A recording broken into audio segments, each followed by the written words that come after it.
Is there anyone who has a question for me that they would like me to answer?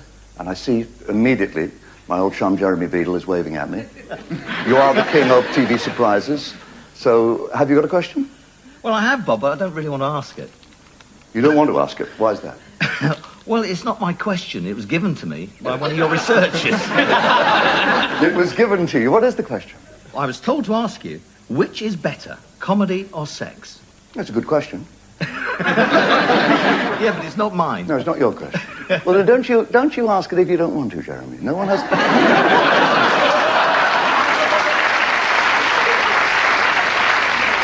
No one has the right to force you to ask questions that you did not originate. Have you got an original question for me? Thanks, Bob. Well, actually, can I?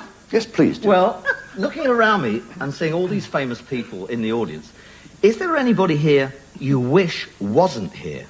By a curious coincidence.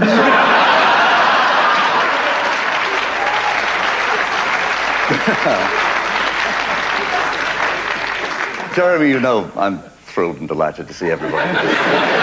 The one or two people who couldn't make it tonight, we had word from the BBC that Martin Lewis can't be with us tonight. Now, that's the kind of good news we need more of on TV.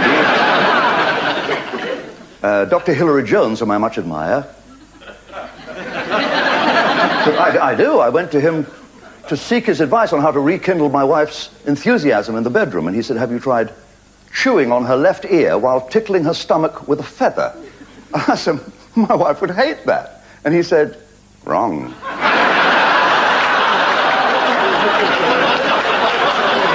And Jim Bowen has actually got a booking tonight. If this surprises you, it shouldn't, because the success of Bullseye has meant his agent, Jim Bowen's agent, is now taking bookings for 1995, which, when you consider it's £2 more than he was getting last year, is bloody good, you know. So nobody, I can see nobody that I wouldn't say I'm delighted to see them here. Is there anyone who has a question in this direction?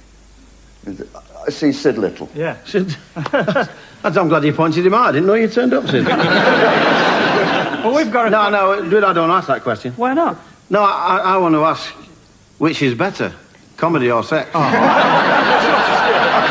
That was a boring question. Don't you know?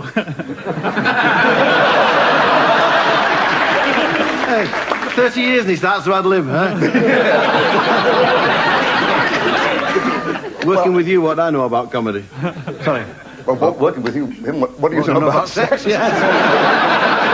I mean, in comedy, you're little and large, but otherwise, I've no idea.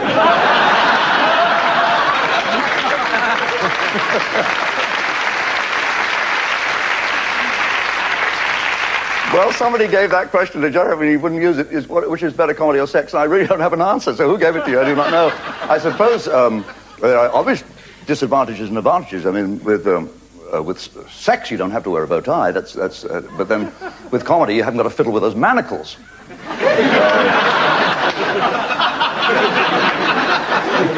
In neither sex nor comedy do you want to hear someone shout, "Get off!" I think comedy is probably better because, in comedy, a one-man show like this can be great, but it's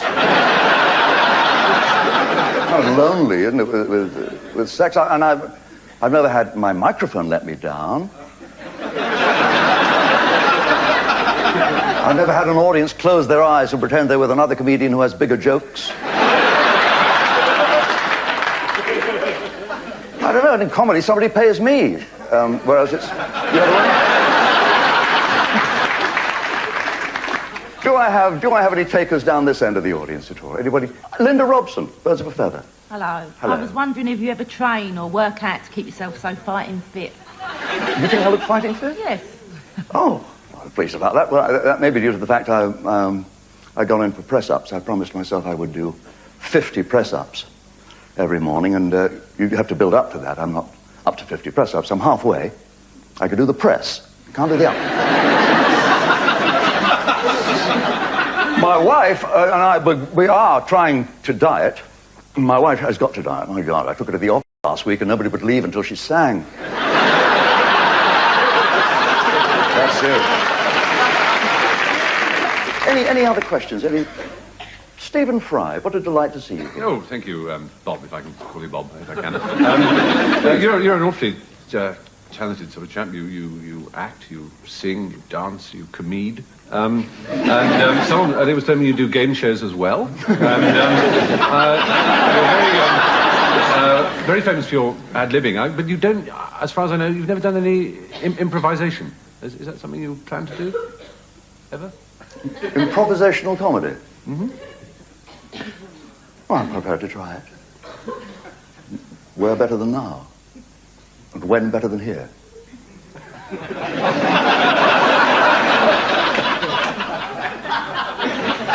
Stephen, give me a subject. A state agency. A state agency. Give me a location where you wouldn't expect an estate agency. Huddersfield. An estate agency in Huddersfield. Now, give me a style, cinematic or theatrical. Science fiction. An estate agency in Huddersfield, science fiction. Now, give me something funny to do.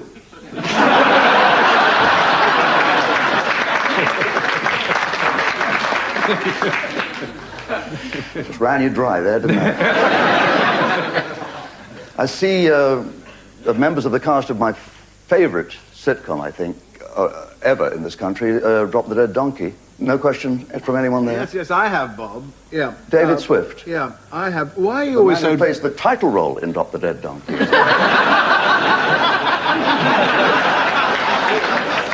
Bob, just answer me this, please. Why are you always so damn nice? Why are you always bloody smiling? Do you ever get angry? Well, that's a wonderful question from you, because the character you've made so real in Drop the Dead Donkey is so irascible. And yes, I do get angry. I do get bloody angry, David.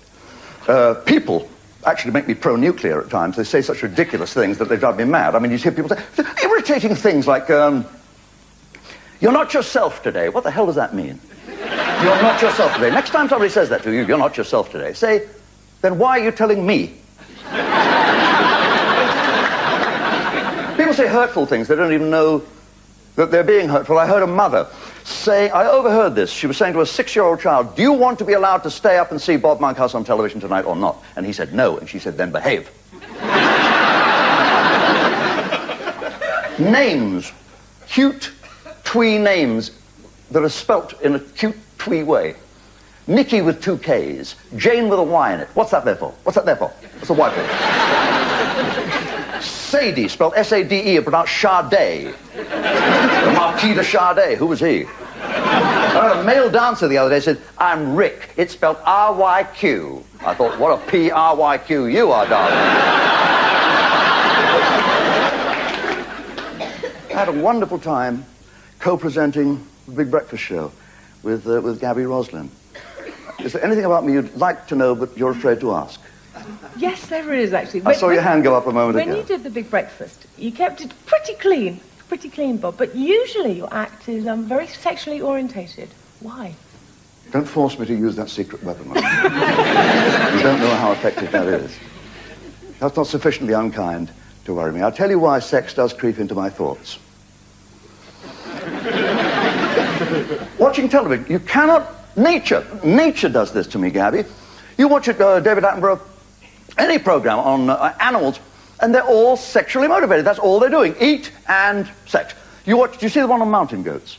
Yes, then you saw those big mountain goats, the male mountain goats get about, I don't know, 30 feet from one another or something, and they run as fast as they can, they bam! They smash their heads together. Now, why?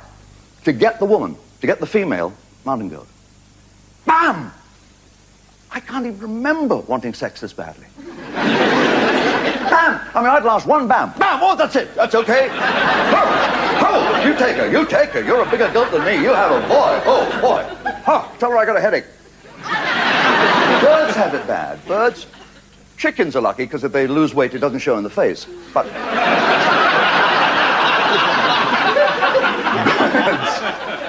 birds. Golden eagles. Do you see that one? Golden eagles mating? No? It's fantastic. If you didn't see this, the golden eagle has to mate at a great height. The female and male fly up to above a mile. And they mate in flight, which means they can't fly. As soon as they connect, they can't fly anymore. So they drop like a stone. It's the truth. And they have to complete the mating before they hit the ground. And it's not unknown for them to, bam, hit the ground and die. So committed are they to the mating ritual. Now, I don't know about you ladies, but I'd have thought about 30 feet from the ground, you'd consider faking it, wouldn't you? Yeah? I thought as much. Oh, Michaela. Are you an animal lover? Because we're not sure by what you've just said. Well, yes, I am, Michaela, and of course you're very much associated with animals with your television show. I have a cat called Sydney. I haven't brought him with me. I don't bring him to London because there's animal rights activists about and he wears fur. They'll squirt him with things.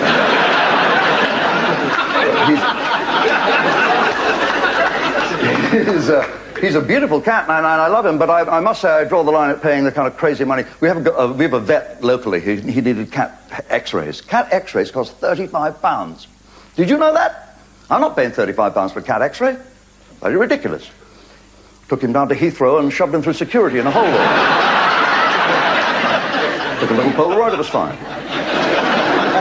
No, I'm very fond of animals, Michaela. I get quite angry about the testing of perfumes on animals, even octopuses, because you see they've got more wrists. I do not believe, I'm totally opposed to the testing of cosmetics on animals, because you don't want to open a lipstick and find dog hairs on it, do you? But my daughter says that we ought to be vegetarians. I can't manage vegetarianism, I'm afraid, but she has persuaded me not to eat meat that died violently. Which I think is, we now eat meat that died accidentally. We have a shop locally that specializes in meat that died accidentally. Last month they had this cow that fell downstairs. And they were expecting some salmon in that got hit by a boat, apparently. Very good. There are hundreds of lemmings. I don't like them. They've got some chicken that crossed the road at Brands Hatch and they've got a pair of golden eagles in any one of 69 alluring positions.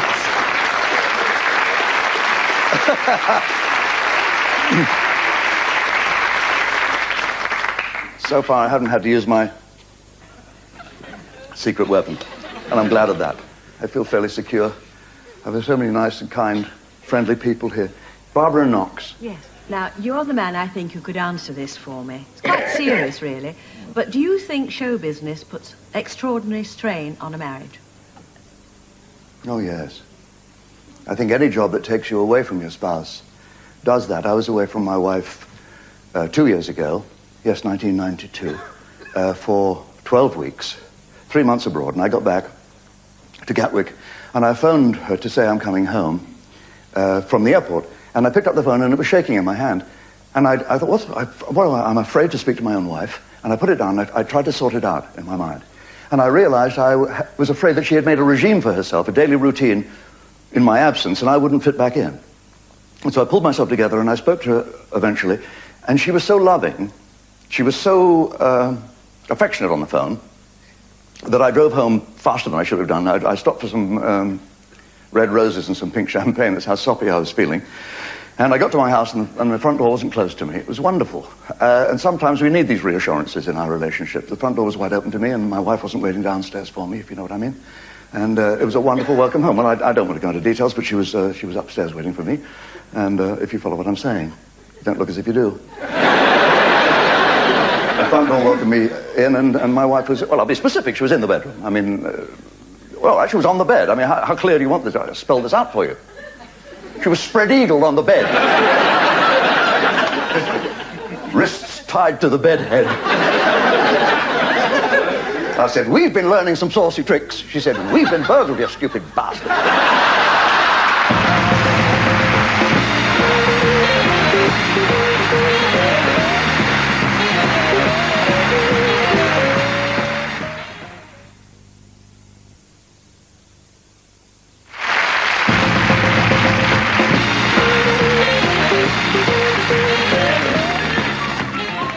Candid Camera, secretly filming you in unexpected situations.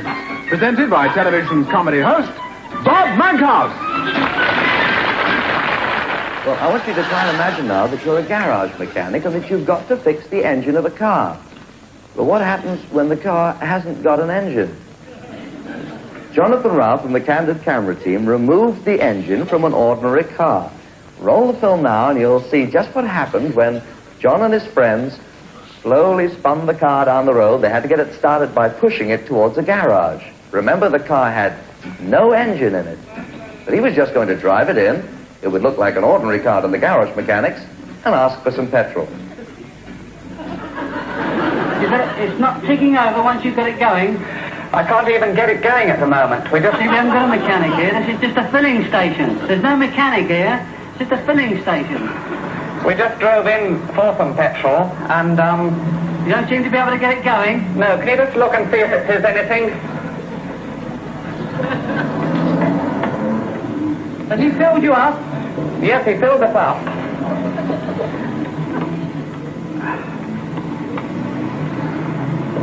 Well, you're not getting anything, are you?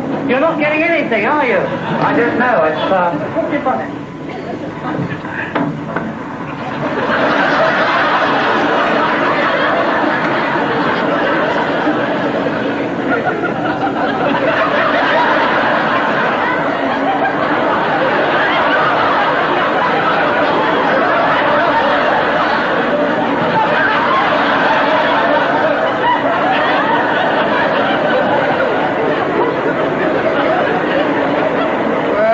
It's too much for one man. He goes off. Now he's going to have a summit conference. All the boys in the garage get together, and they come over to the car. They have a long look in the bonnet. They have a long think about it, and then they come to an important decision. This is it. There's no engine in it.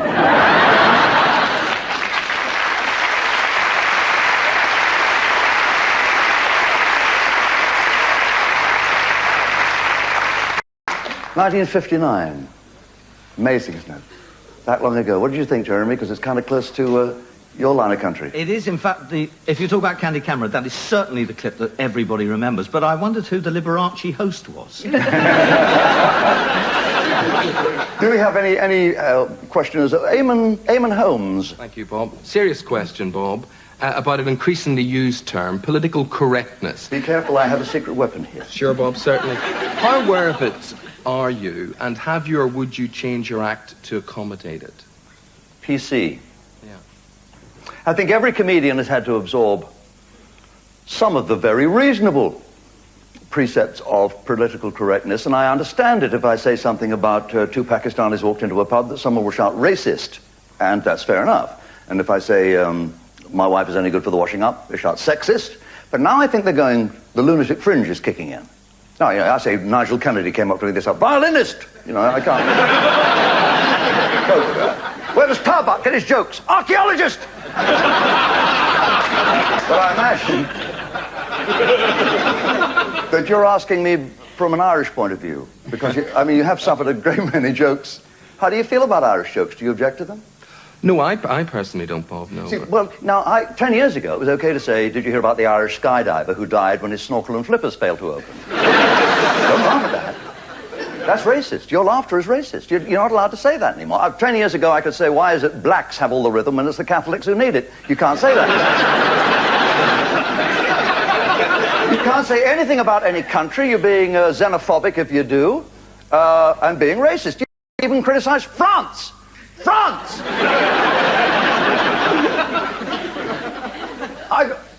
They get on my threepenny bits, the French. I'm sorry, they do. I dare say all this will be cut out. I get so fed up with the arrogance of the French, I get fed up. If there's anyone here who's French, I'm sorry, but I don't like you.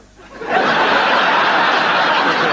are they on about? What's that Channel Tunnel for? What is that for? We've spent billions of pounds, like £9 million. Who wants it? The French want it. We don't want it. The French want it. That's in case Germany declares war again, they can be in London with their hands up that much quicker. They're all angry. Why are they angry? Bloody French fishermen, French farmers saying these lack of subsidies are going to stop them earning a living, and they've taken to the streets. Well, they're too ugly to earn a living there either. Always angry. Why were they this angry in 1940 when it might have done a bit of good? I'm not being xenophobic. I'm not being racist. I used to go out with a French girl. She was half French. She was half French, half English. Weird girl, shaved under one arm.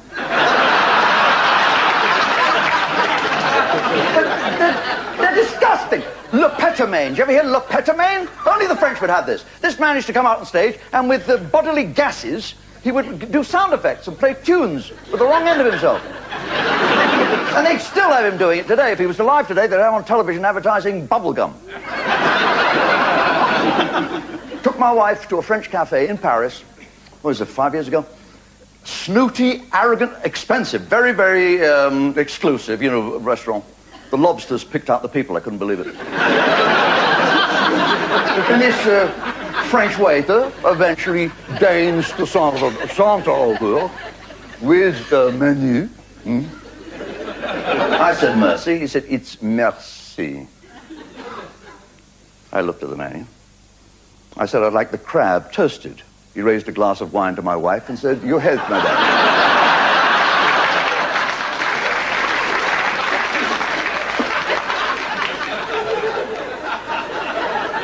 I said, touche. He said, it's touché. I said, we'll have a bottle of the blanc de blanc. He said, it's blanc. It's blanc. Blanc de blanc. And he shrugged. In French. He brought me the credit card for the bill to pay. Signed the little slip. He said, how much shall I fill in for the tip? I said, leave it blanc. Oh, jokes. There's such fine comedians here tonight. Is anyone over that side? I know there's 3 or 4 comedians in that area. I see one of my favourite gents, Richard Digance. Hi, Bob. You've moved to the countryside, Richard. Yes, I've gone now, yeah. But you moved out as well, didn't you? I moved out for clay badger shooting. And you get characters, don't you, in the countryside, Richard? We've got a guy called Thumbs locally. He's called Thumbs because that's all he has. He has no fingers on his hands. He just has thumbs. So naturally he's called Thumbs. People are very straightforward, not very sophisticated. We call him Thumbs because he's only got thumbs.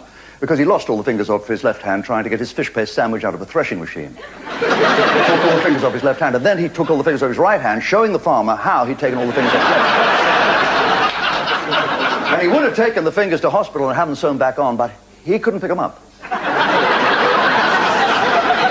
So now he only has thumbs. He hardly plays the piccolo at all now. Well, he does, but it's awful. And he's taken up hitchhiking as a hobby, which is seems like a good idea, really. Except when the cars do pull over, he can't get the door open. Go ahead. Bobby Davro. Hello, yes. Hello, Bob. You're knocking on a little bit with the greatest respect, and you're now a pensioner. How does that feel? To be old. Oh, Bobby. And old. And grey. No, I'm a fan of yours. You'll be remembered after Robin Williams has been forgotten. But not until then, Bobby.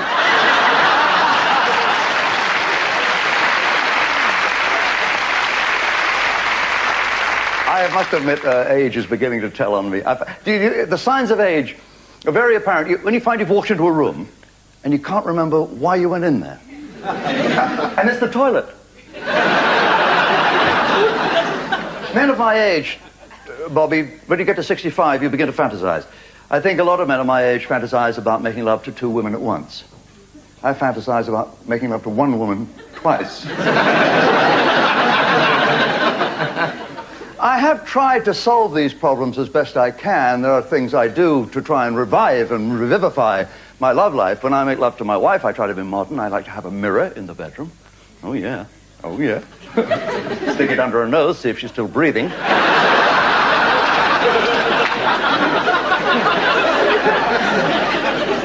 Ruth Maddox, you didn't put your hand up, except right at the beginning. Were you going to ask me something at the Oh, there's a question I've been dying to ask you, Bob. A couple of weeks ago, I read that you'd like to walk around naked. Now, could you tell us why and when? We'll make an appointment. I do it all the time. It's perfectly true. I've always had a tendency to take my clothes off every chance I get.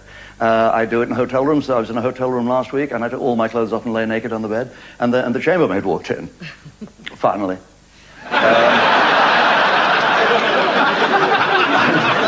I've always been a little worried about stripping off in entertainment, although I was once exposed to public gaze and scorn on the Des O'Connor show. When Des had his show on BBC Two, I was a guest on it, and I had a brand new suit, much as I'm wearing tonight, and nothing's gone wrong, but on that occasion, I was sitting there on the banquette beside Des, and we were laughing and talking, and the zipper on my trousers opened all by itself. I heard nothing. Not what I mean, I felt nothing, but it opened by itself, and Des, typically generous, said, why don't you stand up and tell a few jokes, Bob? So I did, not knowing my fly was open, I said, thank you. I got up, I was doing that. And the audience is laughing, unexpectedly, in the wrong places. There's a rule in show business, as every comic here knows, unexpected laughs, you check your fly, but I had forgotten that. And they were laughing. I didn't care about the laughs. It was the woman in the third row going, oh, bless him.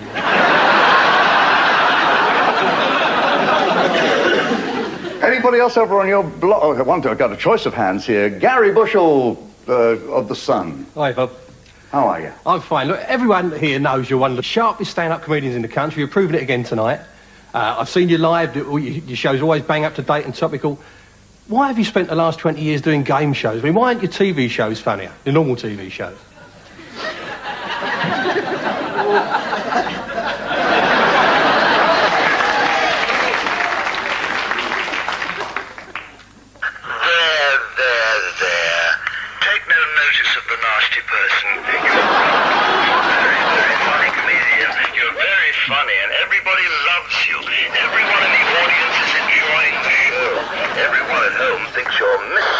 Wonderful, I love that bit.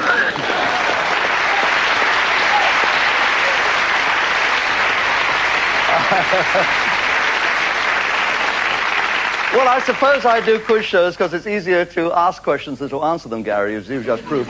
But I have had so much fun on quiz shows. I really love them. I think one of my favorite shows of all time was Family Fortunes, which I presented for 4 seasons, because we got such marvelous... because people didn't understand what the game was about, the first series we did.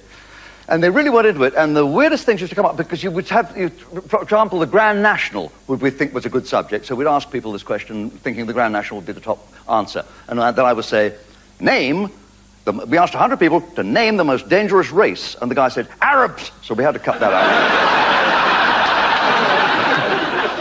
We had Lord Montague of Bewley and his family playing against Lord Bath on the other side, and it was hilarious. Because we asked, for example, the top answer, I think, was sparrow or starling. So, name a bird you see in the garden. And he said, peacocks.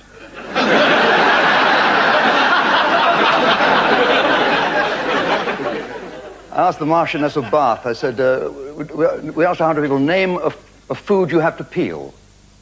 She said, well, one doesn't do that, really. Always comes to the table, peeled. Oh, haggis. We had a family from Ireland, from Northern Ireland, called the Thick family. And I'm afraid that happened. There was laughter. The voiceover said, and from Belfast, the Thick family, and the audience laughed. So I had to stop the recording, and I said, please, ladies and gentlemen, this is, we'll get awful letters from this, and these lovely people have come all this way from Ulster to be with us. Could you not laugh? Could you withhold your laughter? And we'll ask them to go again. And we went again, the Thick family, and nobody laughed. The audience was as good as gold. And I went, the guy came up, Liam, the head of the family, and we'd asked 100 people to name something blue. I think the top answer was sky. And he hit the thing, sky! So we said, right, would you play or pass? The mother now, worn-looking woman, hair the colour of smoked salmon in a catalogue dress, says, we'll play Liam, we'll play Liam. So I go over to her and I say, right. We asked 100 people, name something blue. She said, we've answered that one. So now I want to give a thinking time, so I explain all the rules again. We've gone out, we've asked 100 people this question, they've come up with top 6 answers are on the board. We want an answer other than the sky is blue. Another one, another answer. And I see comprehension dawn in her eyes, only faintly.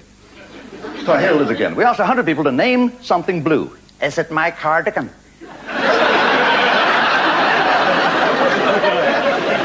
And I actually heard myself saying, let's see if it's up there. My favourite contestant of all time happened on the very first series of a game show, Gary, which was The Golden Shot. For those of you who have no recollection of The Golden Shot, it was a live show on Sunday afternoons about tea time, and it allowed people at home to affect events in the studio by shooting at a target. And it required phone calls that would come in, and people would see, you had to be live, because they had to see the transmitted picture, through a camera which was mounted on the crossbow looking at the target. And Bernie the Bolt was the armourer who would put the bolt in. He wore a blindfold, and he guided it according to the instructions he heard over the phone from the viewer. Now, we've been doing this for some time. They had to qualify to come on the show by exploding an apple in a pictorial target. And this is probably the fourth or third contestant on this particular show. And I say, hello, who's calling The Golden Shot? We establish who he is. And I said, and you're calling us from Wolverhampton? And we'd very much know... Now, Bob, not Wolverhampton, Bob. I think you've slipped up there. I'm not from Wolverhampton. I'm from Worgs. So I'm sorry, I didn't know I had you down as Wolverhampton. Well, you want to see your researches about that, Bob? Because I wouldn't live in Wolverhampton as such, but I live just outside in Worgs. I said, well, I don't know Worgs. Will you take the A46 out of Wolverhampton? You're telling me more than I need to know, sir. What do you do for a living? Sir. Hello? Hello? Did you hear my question? Yes. I'm giving it some consideration because... You see, to answer you places me in a very awkward position, Bob, because it implies that I receive a living wage for what I do, and I don't consider that is the fact, you see. I understand, sir. Yes, of course, when I get my salary from the company cashier, he says, do you want it heads or tails? See, that's not very funny to a person who hasn't got much money, Bob.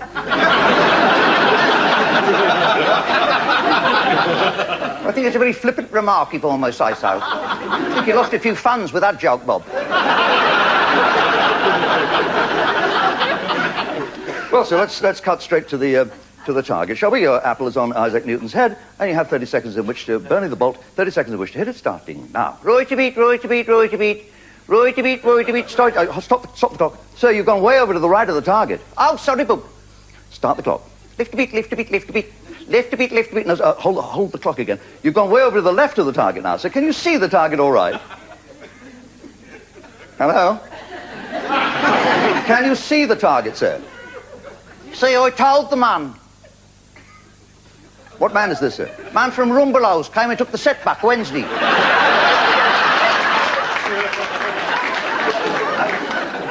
A man from the shop came and took your set away.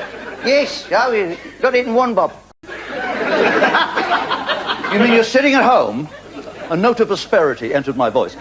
12 million people watching this. You're sitting at home trying to play this game without a television set. Don't get sarky, Bob. I notice you say sitting at home trying to play this game without a television set. I'm sorry. I'm in a phone box. Then you can't see a television set. No need to lose your rag, Bob. I can see 6 television sets, as a matter of fact, in the window of Curry's. I leave them on over the weekend, I can see 6 of you. Right, can you see the target? No. Well, we're transmitting the target, you must be able to see it. No. Well, I'm waving, can you see me? No. Oh, dear. I've left these sets tuned in to the BBC. Oh, never mind. Bugger it. Fire! Bernie the Bolt, reflex action, pulls the trigger, the bolt goes across the studio, hits the bloody apple, blows it up, and that's when I realised God writes funnier jokes than I do.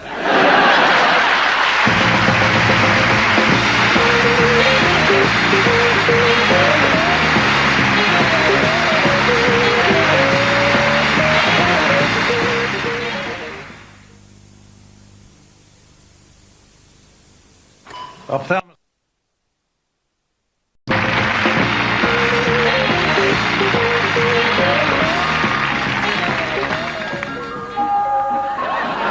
Marvelous and loved by all the stars. Life is really marvelous with marvelous Mars. Good morning, sir. Why, it's Mr. Monkhouse. Oh, you can call me Bob. Or even better, you can call me after 6 o'clock. You know what I'm here after, don't you? I know, Mr. Monkhouse. Yeah, you're right. I'm after your marvelous Mars bars. 2, please. Aren't you, Mr. Monkhouse? Marvelous? They're marvellous with a capital M. Yes, stars love Mars. And they all of them agree. Mars is marvelous, so try one and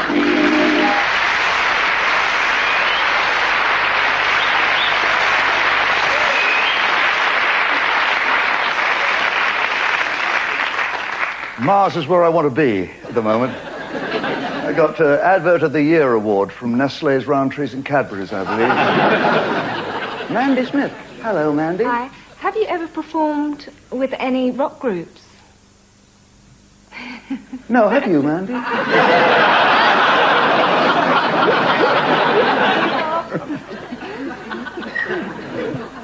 Mandy, I have never performed because you just don't book a comedian on the same bill. I did. I was with a rock group, years ago, with Comic Relief in America. Before Comic Relief came here, it was quite big in the States, only in California. It started there. And I was raked in to do part of the British contingent for it, along with Anthony Newley, and Joan Rivers got us involved. And I was in a dressing room with a rock group. I can't remember who they were. And we had no contact. I was in one side of the room doing my lines, and they were on the other side doing theirs. And... And they took their clothes off and they walked around and they were naked. And I was puzzled because I don't know if they were Bon Jovi or something. They weren't Bon Jovi because none of them had a Jovi. There was that Bon. And that's what puzzled me. I was meditating on the paradox that these guys go out in very tight jeans. This group wore very tight jeans. I mean, you could tell their religion. And women were whooping at their profiles, which were extremely dramatic. And here they're just ordinarily built young men. And then I saw them with a big roll of cotton wool, passing it around, Mandy, and they were pulling off, each of them took a big piece of cotton wool, and they were rolling it into like a cylinder, like a tube. And I thought, they're not going to smoke that, surely. And they put it down their jeans, and they went out with these artificial, they were wearing falsies, and the girls were screaming at cotton wool, and they didn't know it. And I thought, they can do it, I can do it. So I got the biggest piece of cotton wool you ever saw in your life. And I shoved it down my trousers, and I walked out, and I walked around, you know, and I got screams because nobody had told me you have to use a piece of sellotape to keep it in one place. The guy in the front row going, "Don't look, Myrtle, he's got a roving hernia." So I became aware at that stage, which was about 10 years ago, Mandy, I had the feeling that old age was creeping up on me, but you know what that's like.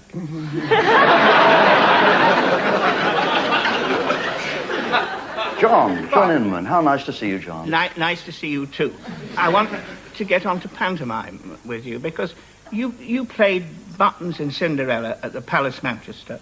Hugely successful. You played Aladdin in Aladdin at the London Coliseum, and then all of a sudden, poof. I don't remember him, but... No.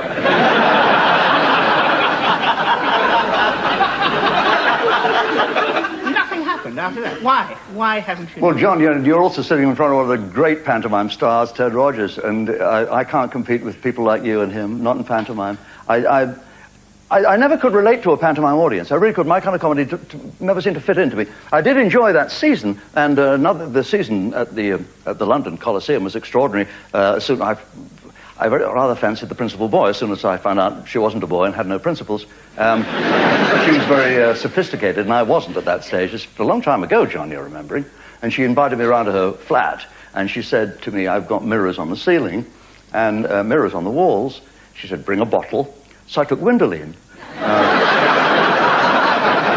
Because I didn't know about that, but you do increase, apparently, one increases one's enjoyment if you have a mirror on the ceiling. So I thought, well, I'll get one, because I'll buy a mirror. Because budgies love them, don't they? Budgies love them. And, oh, yes, and if it works for me, I thought, I'll buy the little ladder, the bell, I don't care what I spend. And I got these expanded polystyrene tiles that are mirrored, and I thought I'll stick them on the ceiling in our bedroom. And I was going to surprise my wife, but then I had a booking to go up to Scotland, and I said to her, "I can't wait to do this. Will you stick them on?" Because she's quite handy at DIY. So I went up to Scotland, I got back, and I ran into the bedroom, and I looked up, and nothing there. There was no mirror there. And I looked down, she stuck them on the floor.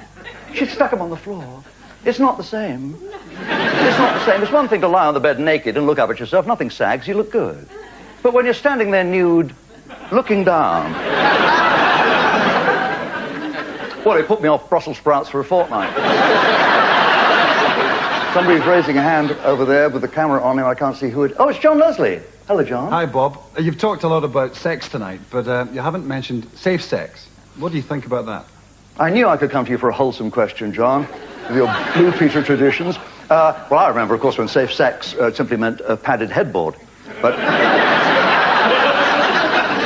one of the great differences that every one of the older performers here would say they found is the fact that you can't say certain things today, and some things you couldn't say in the past, you can say today. And I can never quite believe it when I hear myself saying the word condom, because I would expect to be fined for saying it. I come from the variety tradition where if you use the word bloody on the stage, you were fined £1. And your £25 weekly salary suddenly became 24. Now I find condoms everywhere. I mean, the packet of 3 was the euphemism we used, something for the weekend. So really, I don't know, who invented the packet of 3, by the way? Is it any man here who's actually felt he needed 3 on a single occasion? I need 3. There have been times when I thought I might need 2, but not after I'd used the first one. Some countries talk about a packet of 4, you know, be one jump ahead, but I don't think this country has ever had anything but the packet of 3. And they are remarkable inventions, and now they're so commonplace that the supermarkets are going to stock them, as you may have read. Tesco's. I'm getting mine from Safeways, I don't know about you. And Marks and Spencer's and Woolworths. No, Marks and Spencer's are not going to stock them, because Marks and Spencer's can't stand the thought of all those customers coming back on a Monday morning going,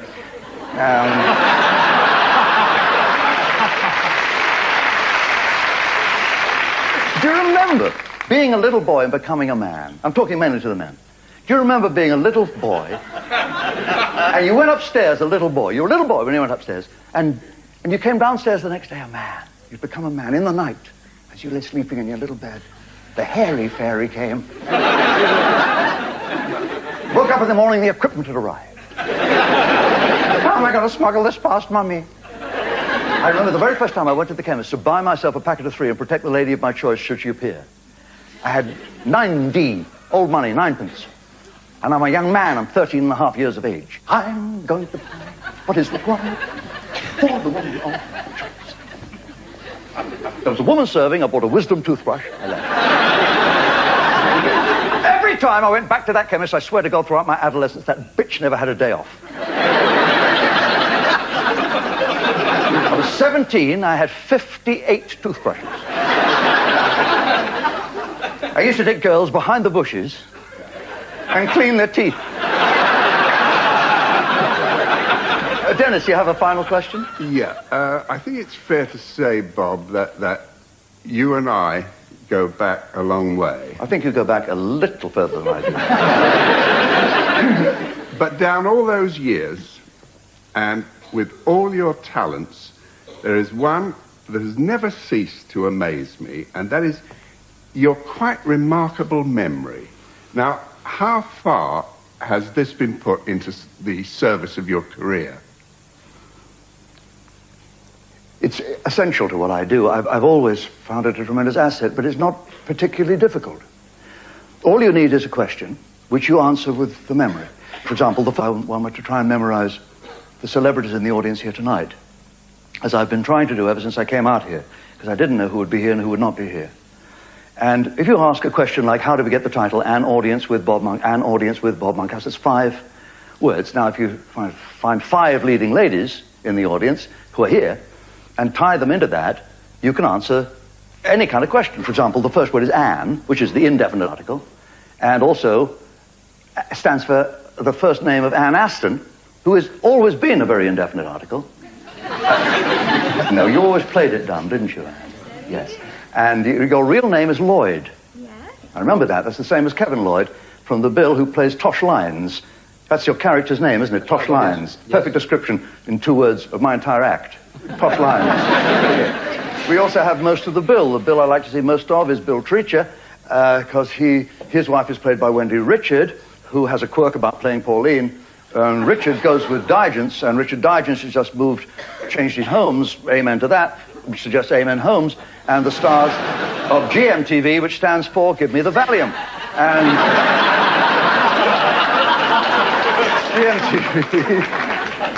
GMTV being a kind of wake-up call, and some people like to be knocked up and other people like to be phoned up. So if Barbara knocks, why is Linda Bellingham. But Linda spelled backwards is Adnil, and if you've Adnil, then you've gotten out, and quickly doth the glory of the world pass away, or sic gloria transit mundi, which is on Monday. It's Latin for the phrase, on Monday, Gloria was sick in the van. eating too much honey in the Ford. And a vintage Ford is a Zephyr, which rhymes with heifer, and a heifer is an unmarried cow. Let's see now.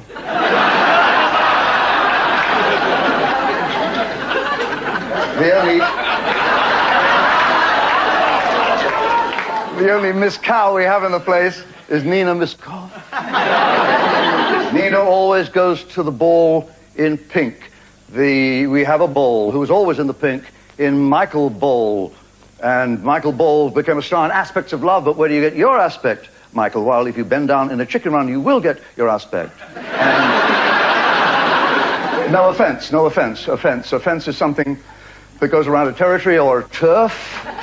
Turf becomes peat, which is cheap fuel. I know about the low Pete Price, because Pete Price is sitting here, who is the DJ star and comedian from Liverpool, where Doddy's Diddy Men come from. We have a Diddy man here, Diddy David Hamilton. Lady Hamilton fell in love with Nelson Mandela, did everything he could to reform the White Law. Billy Whitelaw, my first leading lady. I got my first leading lady in position. She played Mrs. Monkhouse. A Monkhouse is an Abbey. My daughter's name is Abby. She is my next leading lady. Abigail, it's short for Abigail. Take the Gale from Abbey. It is a powerful wind. The powerful wind was utilized by the aforementioned Le Petomane on stage in the exercise of his art. That's art with a capital F, you understand.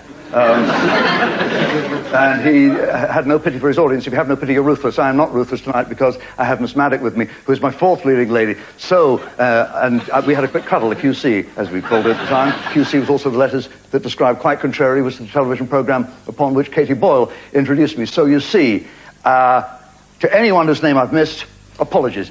It's quite a list, but as I said, 5 names are vital to help me explain this title. First, Abigail gives me an A, then Anne or Aston comes in play, a Whitelaw W comes third, a B for Boyle, and then my word, 5 letters from my happy past, the M for Maddock, coming last, for their initials, thanking them. That's AAWBM, and audience with thank you. Thank you very much.